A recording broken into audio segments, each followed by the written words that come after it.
really what it comes down to is, are you taking on a technological risk in order to take on the business that you're building? So the way I like to think about it is, if you have a end objective, an end technological objective, um, and current technology only gets you 80% of the way there, and you now have this 20% gap where existing technology can't do what you need it to do, that's when you're taking on that risk, that uncertainty that the SR&ED program is all about. And that's the starting point for SR&ED. So that's the first piece. For example, if let's say you're in retail and what you're trying to do is come up with a better way of predicting what people are going to buy. And for that, you're bringing in some AI, but AI is only going to be maybe 80% accurate. And for your business model to work, you need to be 90% accurate as to what people are going to be buying.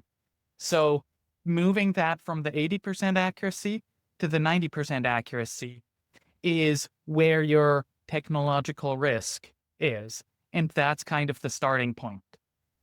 So I hope all of that makes sense, because that's the starting point for SR&ED. Then the other big piece with SR&ED is you need to be trying something to resolve that 20% gap, that it doesn't have to be net new, but is at least different from what has been tried before. So, you know that Einstein quote, that insanity is trying the same thing over and over again, expecting different results? You need to be sane. You need to be trying something that is different enough in your situation on the tech or science side that it might just work where it hasn't before. The final thing I want to mention is success is not a necessity for the SR&ED program. So just because you can't solve your technological uncertainty doesn't mean you're not eligible for SR&ED. The whole point of the SR&ED program is to allow people to take on technological risk. So if you had to succeed, it doesn't help you to take on risk. The real point of the SR&ED program is, have you learned something new?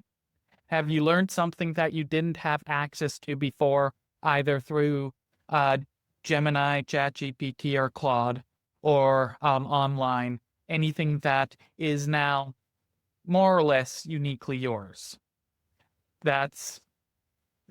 So those are kind of the three pillars of SR&ED.